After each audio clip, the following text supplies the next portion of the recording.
Welcome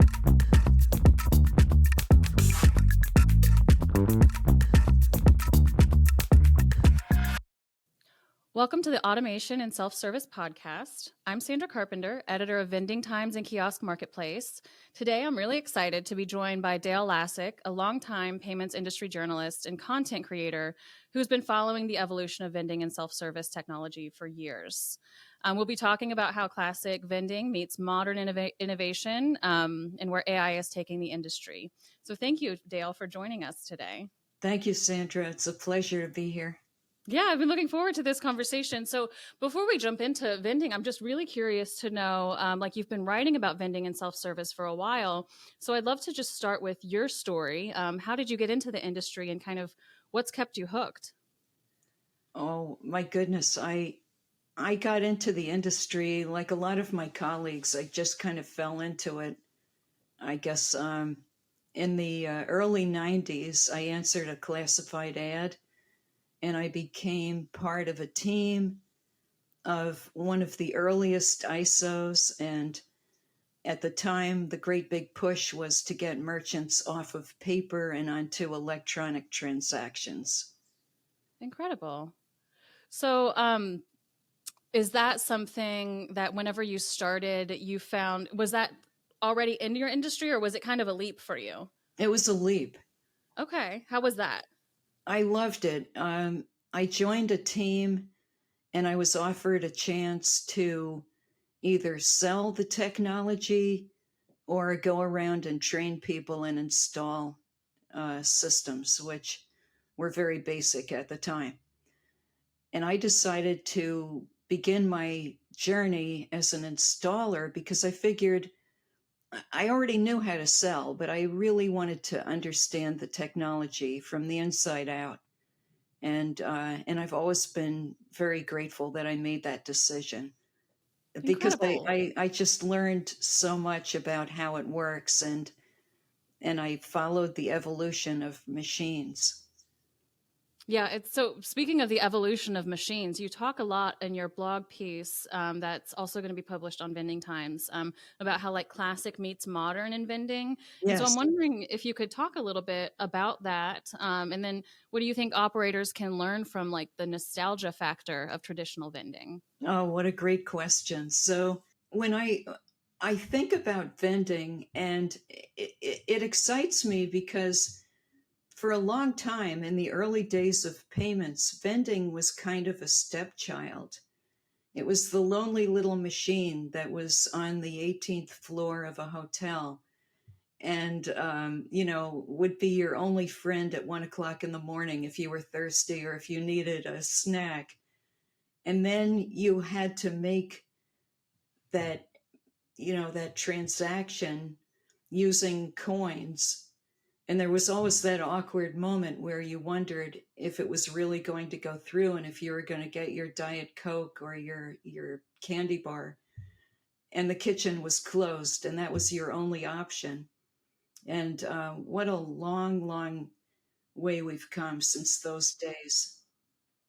I mean, now you can actually be recognized by a machine.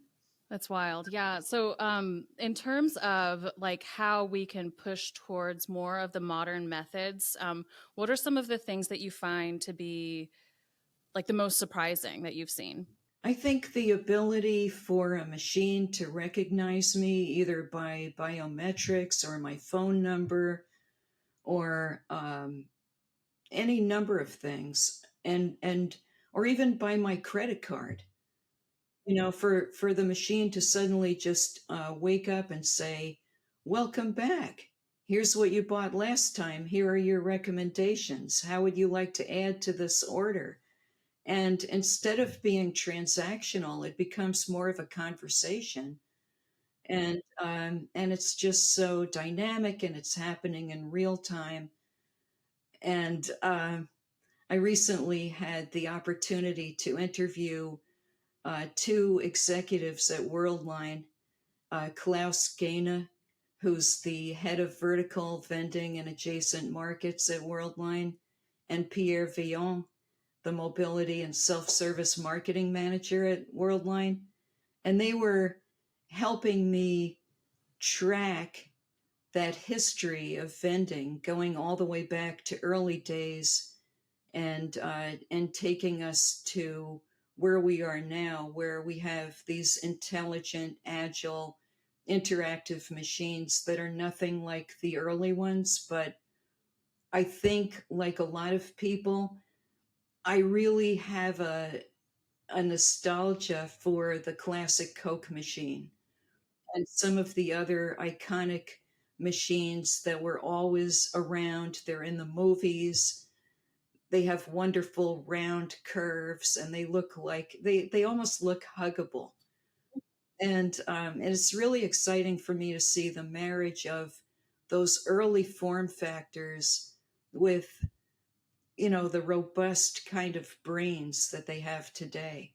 It's almost as if it's almost as if the vending machine is actually a chat bot. It's the physical um, manifestation of a chat bot in the physical world. That's so interesting. So whenever you're talking about so whenever I think of nostalgia, I often think of like there's also like this kind of sadness, like you're kind of yearning for what used to be as opposed to what is now. And so it sounds to me like you've got kind of a really balanced perspective on things. Like there are some aspects of vending that have stayed the same and that have like they still give you that kind of like welcoming, like your late night best friend.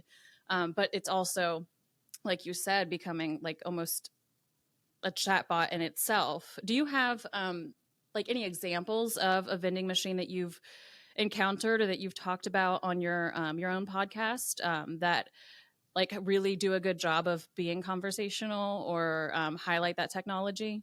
I think about going to the airport, and when kiosks first began to appear at the airport, we had a little bit of an awkward transition because no one really understood how to interact with the machines.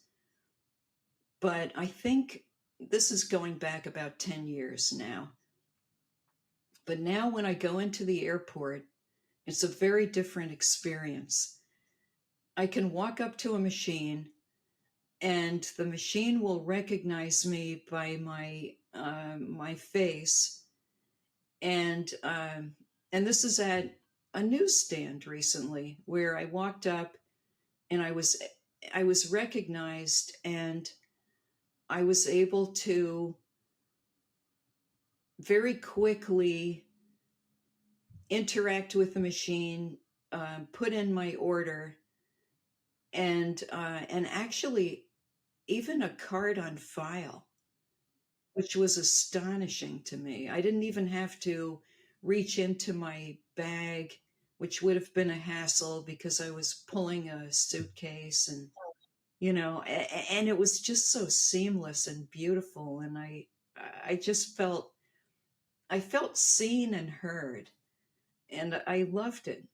That's fascinating. So it's almost like, whenever we talk about like automated retail, especially, there's that kind of scare that we're losing the human element. Right.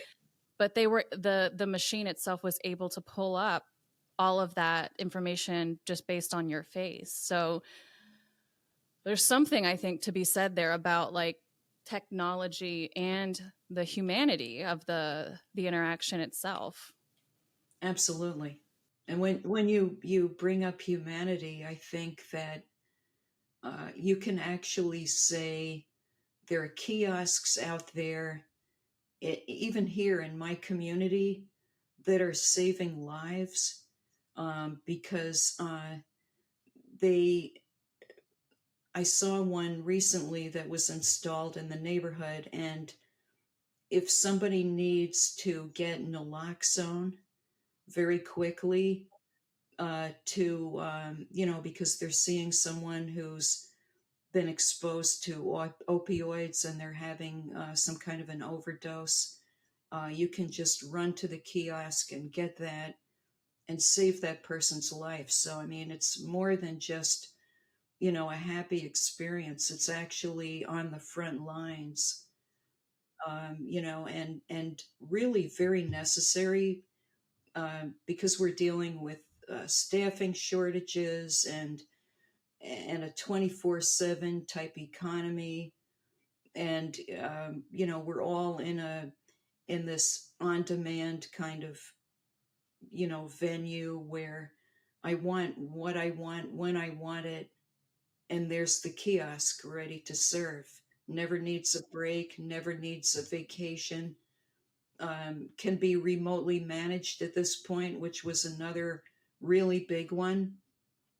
The idea that you can easily manage an entire estate of machines. These are all really, really huge developments that are changing the game. Mm-hmm. Yeah, I think I'm really glad that you brought up the naloxone vending machines because it's something that at vending times we cover all the time. I mean, it's Mhm. almost I don't want to say daily, but it's definitely at least weekly that there's a new machine installed somewhere in the U.S. And so these are it's like a really cool opportunity for people to be able to approach the machine and get this somewhat stigmatized medication, and they can get it like anonymously, Right, and right. it's free Mhm. in most cases. So there's another kind of like only a vending machine could do that, you know. Exactly. So I am also curious about your blog and I'm sorry, your podcast itself. So what are you doing? Like we've talked about, where you've been and how you got into the industry. So what are you kind of up to now? Well, okay. For the record, I don't actually have a podcast, Oh, but I've been making the rounds. okay. So No, you're a well featured guest. I guess you could say that, Yeah. but it's fun. I mean, once I got over my initial trepidation, which as a journalist, I just said, "How am I going to do this?" And I remember saying to my husband, in the nearly 30 years that we've been married, have you ever known me to speak for more than 10 minutes about anything? And he said, well, just relax. You're not going to be speaking for the entire hour. And then, the other thing was, I've always been on the other side of the microphone. I've been the interviewer. So I think it's been good for me. And I find it's really not that different than writing. It's really not. Yeah. Especially from a journalistic point of view, whenever you're, I mean, but it is different to be on the other end of it. Yeah, right.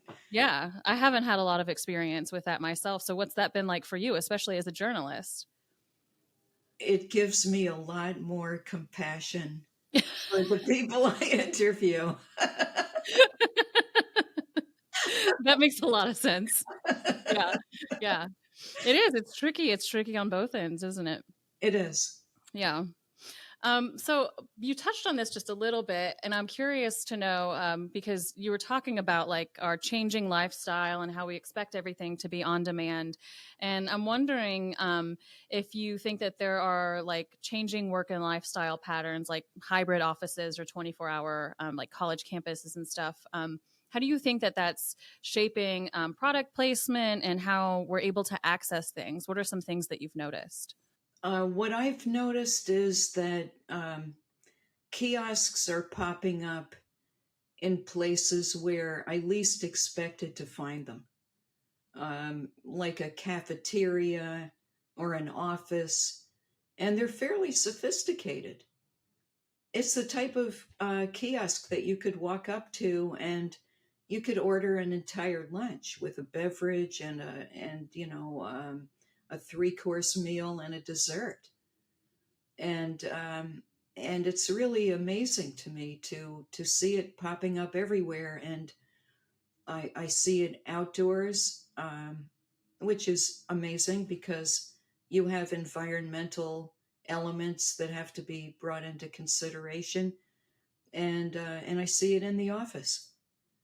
Those are where, and I've seen it in community centers as well.